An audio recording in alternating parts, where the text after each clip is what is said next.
The story opens immediately in a dark room, where there is mysterious writing on the ceiling, and an old man greets a small boy. The old man immediately says the boy must be one of the otherworlders, and welcomes him to a world full of grind. Of course, the little boy is totally confused, asking about his whereabouts and the reason he's there. The old man explains that the place they are standing is Xenovis, a city that becomes the spawn point for otherworlders before they are thrown into the eternal battlefield against monsters. The old man asks if the boy has any martial arts or magic skills. The boy, whom we know as Lee Sung-min, answers honestly that he is a no class. This is equivalent to getting the trashiest role at the start of the game. The old man then invites him to eat, but our MC refuses. He only asks for a drink. As soon as he drinks the water, Lee Sung-min immediately spits it out, declaring that the water is poison. The old man is shocked, asking how the boy could know. Without warning, our MC immediately kicks the old man right in the crotch.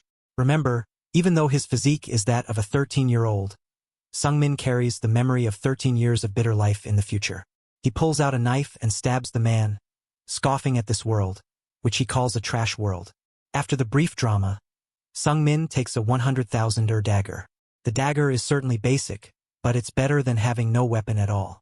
Lee Sung-min is sure he has returned to 13 years ago when he was first summoned to this place. He recalls his past as a mediocre rank sea hunter. Everything changed when he found a hidden dungeon.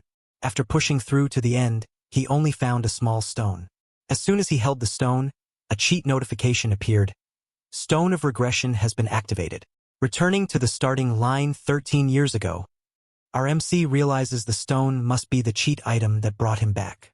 Funnily enough, his no-class status hasn't changed at all. He only got regression with the capital of memory, not OP stats. But this no-class status gives him a unique cheat. He can learn all martial arts and magic skills. With burning determination, our MC looks for the old acupuncture master. Lee Sung-min is determined. This time, he will become the strongest, by any means necessary. Our MC looks at his hands. He has secured 2 of the 3 golden opportunities he missed before. The first jackpot is the bone martial arts frame.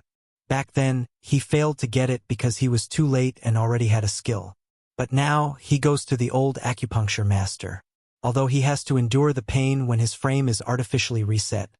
Sung-min knows this is his first chance in Xenovis.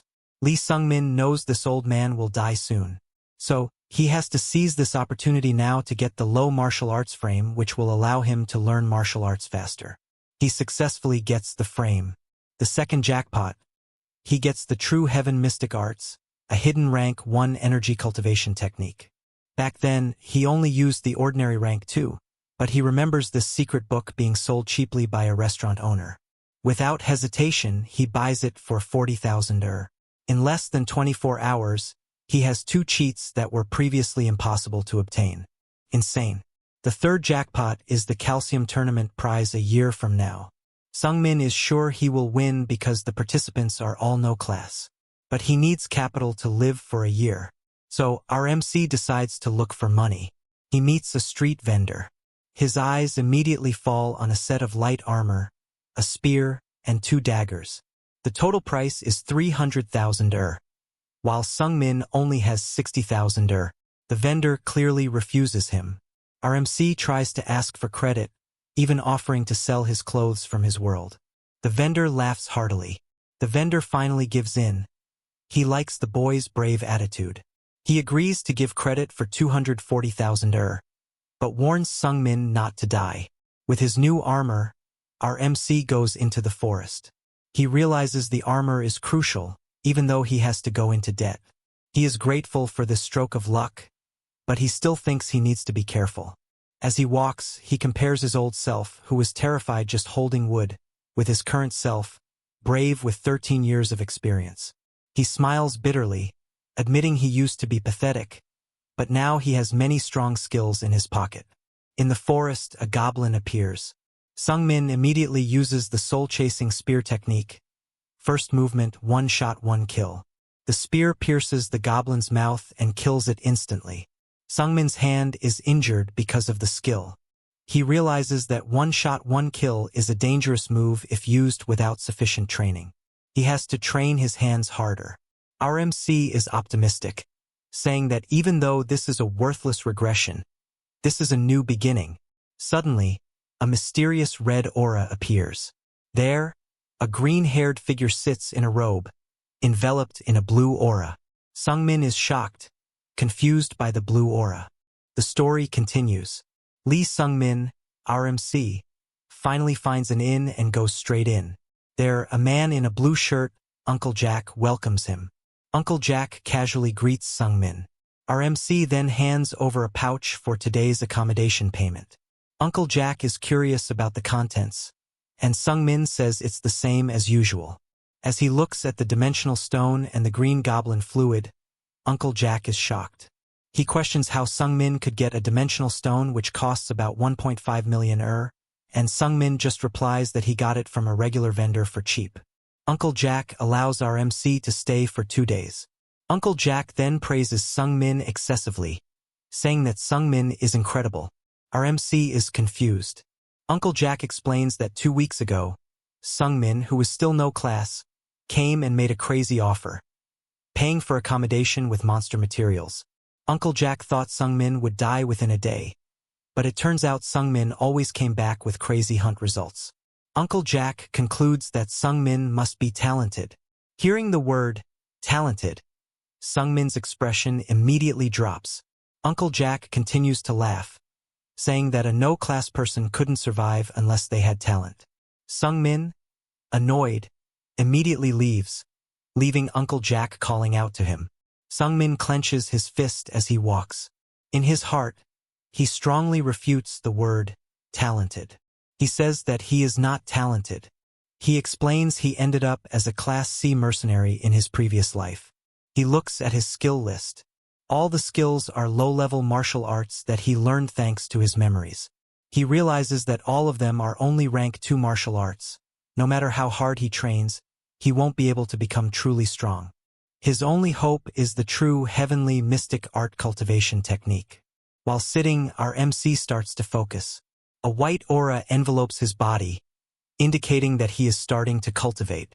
He is determined to get a stronger martial art. The next day, as Sungmin is about to leave, a girl calls out to him. It is Lula, Uncle Jack's daughter. Lula scolds him, asking why Sungmin is always hunting, risking his life. She suggests Sungmin look for another job, like working at the inn. Sungmin shakes his head. He explains that he is an otherworlder who has to hunt monsters to survive and earn money. Lula doesn't understand. She says it's better to live safely. Sungmin just smiles faintly and walks out. As he walks, Sungmin remembers his dark past, when he had to scrub floors and was scolded by big people. He promises himself that he won't live like that again, and he will do anything to get a better life. Suddenly, the city bell rings. Sungmin realizes this is the time new otherworlders are summoned. Not long after, he sees a blue portal. From the portal emerges a figure in a black and red robe with black hair and red eyes. Sungmin thinks, a child, a martial artist his age?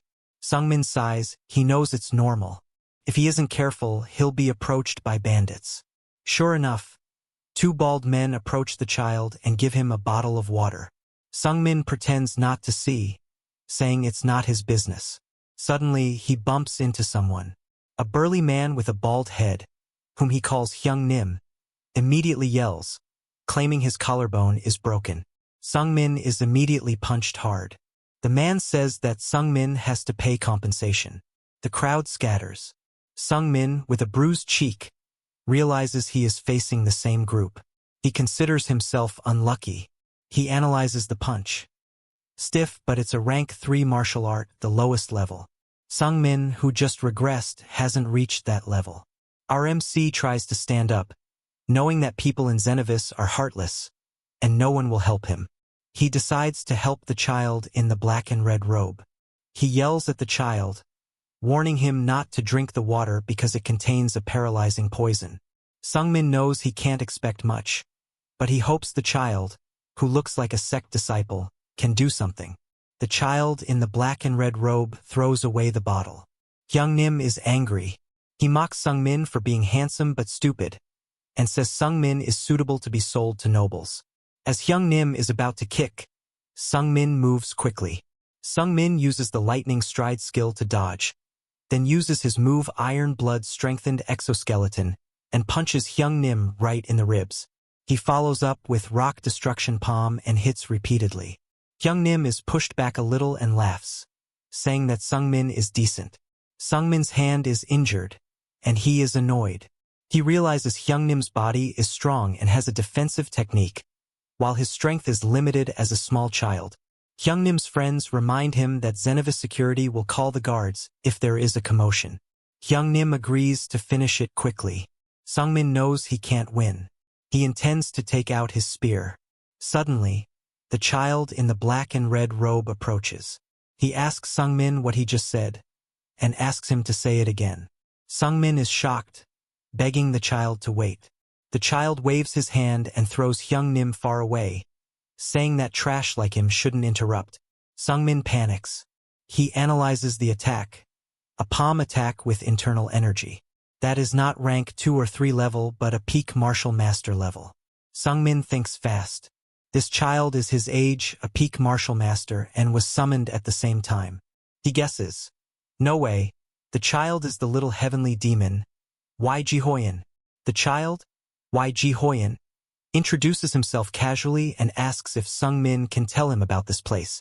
A flashback explains that Ji-hoyen is the heir of the demonic cultus, an otherworlder who became a young leader there. He is known as the little heavenly demon, and his power is far above Lee Sung-min's. Ji-hoyen then introduces himself and his age, 13 years old.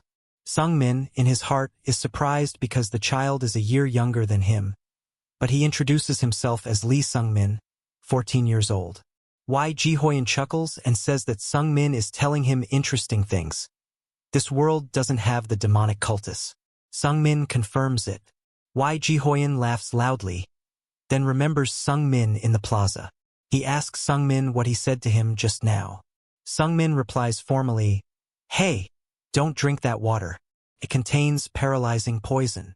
Ji-hoyen laughs again and taunts, wondering why this arrogant bastard dares to speak informally to the young leader. Sung-min is shocked, then immediately bows his head and apologizes. In his heart, he is annoyed that he has to bow to a 13-year-old. Ji-hoyen falls silent, then points at Sung-min and says he saw Sung-min using martial arts. Sung-min confirms it. Ji-hoyen says that Sung-min's martial arts are trash and pathetic. He then offers to teach him martial arts. Sung-min is surprised. Ji-hoyen boasts, saying that if he teaches him personally, Sung-min will definitely improve, no matter how pathetic he is. Sung-min is surprised again.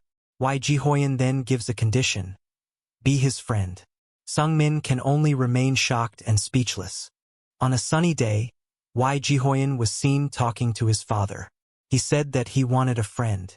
His father, the heavenly demon, was confused and asked where Ji-hoyen learned that. Ji-hoyen showed him the brown book he was reading and explained that the book said if he had a friend, he could face hard times. His father said that it wasn't wrong, but Ji-hoyen was the heir to the myriad demon's throne, and he didn't need friends.